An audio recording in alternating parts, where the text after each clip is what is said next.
분들도 이런 객관적 증거들 들으신 걸 바탕으로서 생각해 보실 수 있으면 좋겠습니다. 그 다음으로는 그럼 이제 이런 증거들을 읽고 듣고 받아들여야 하나 이런 마음이 들 때, 근데 그 동시에 좀 마음이 주저될 때는 어떻게 해야 될지 좀 궁금합니다.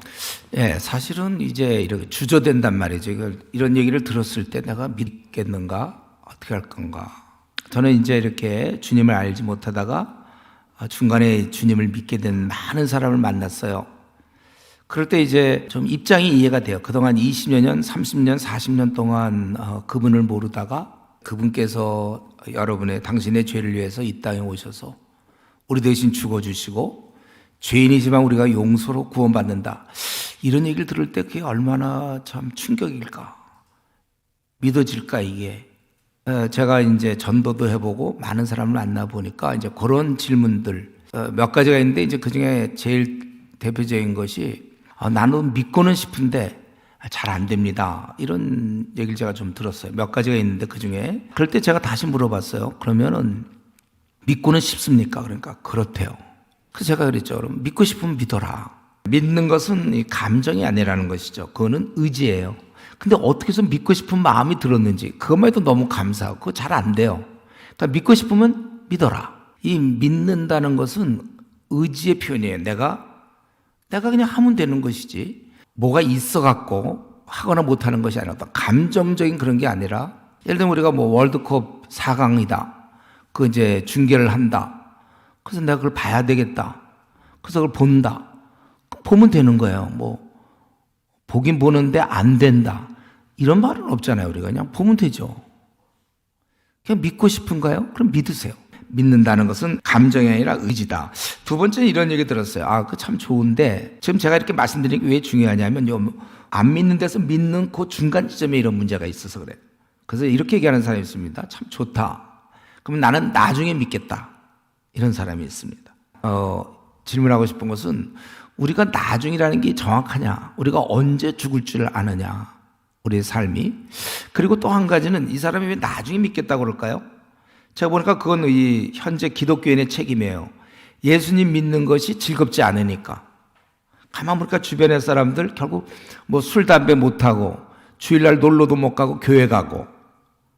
그러니까 자기가 이거 믿는다는 건 참 어디에 속박되는 것 같고 붙잡히는 것 같으니까 자기는 좀 마음껏 놀다가 때가 되면 내가 믿어서 구원을 받겠다. 꼭 먹고 알 먹고.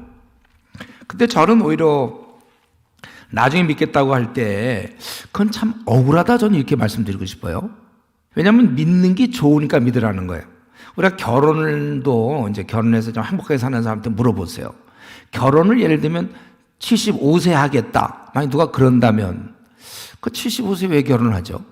결혼하려면 뭐 이제 20, 30대 젊을 때 결혼해서 이제 그렇게 쭉 같이 살면서 결혼이 좋으니까 그 자기가 좋으니까 하는 것이지 뭐 억지로 그냥 가긴 가줘야 되니까 나는 한 75세쯤에 시집 가겠다 이런 사람은 없잖아요. 좋은 거잖아요. 물론 이제 싸우고 막 결혼해서 그런 게 문제지 원래는 좋은 거예요. 예수님 믿는다는 거는 마음에 깊은 평안이 생기고 어려울 때 우리가 뭐 기도할 수 있고 뭐 너무나 좋으니까 믿으라는 거. 저도 대학교 2학년 때 신앙생활 본격적으로 하면서 그때부터 지금까지 평안하고 행복했거든요. 우리가 이런 면에 있어서 나중에 믿겠다는 건 그만큼 손해다. 우리가 만약에 내려야 될 정거장이 있으면 그때 내려야지. 갈수록 그만큼 돌아오기 어려운 것처럼 나중에 이 진리라는 걸 깨달았을 때 그때 이제 믿는다면은 그거는 너무 억울해요. 그때는 늦을수록. 그러니까 저는 하루라도 빨리 믿는 게 복된 거라고 이렇게 얘기할 수 있겠고요. 또 이 주저되는 사람 중에 이런 질문을 하는 사람이 있어요. 아직까지 잘 모르겠다. 제가 조금 전에 구원에 대한 얘기도 막 했는데 아직까지 잘 모르겠다. 그 말은 일리 있는 말이에요. 우리가 성경 자체는 평생을 연구해야 돼요. 그러나 지금 이 구원 문제는 굉장히 쉽습니다. 자신이 죄인인 걸 고백하고 예수님이 날 위해서 죽으셨기 때문에 내가 그분의 공로로 구원받으며 용서로 구원받는다.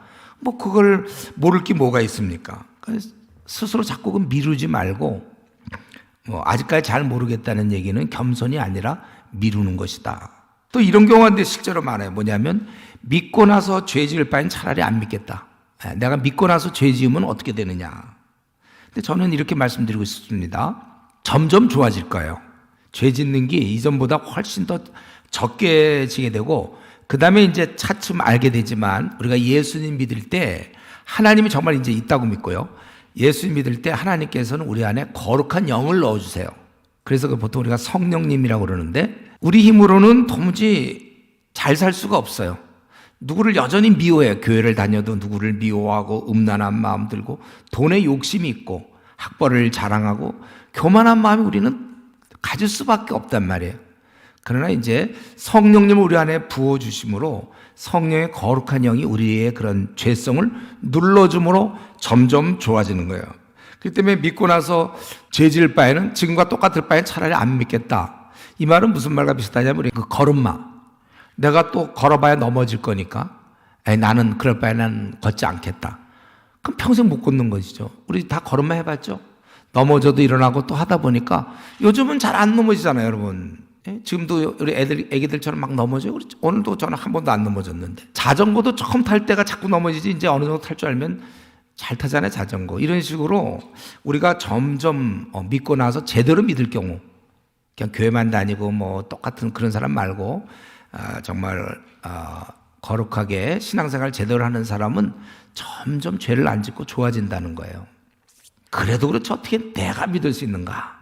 왠지 내가 믿는 건 좀 이상한 생각 같은 사람이죠. 이거 실제 내가 다 얘기 들은 거예요. 근데 아세요? 우리는 다 그렇게 해서 믿는 거예요. 지금까지 믿은 사람들도 다 중간에 믿었지.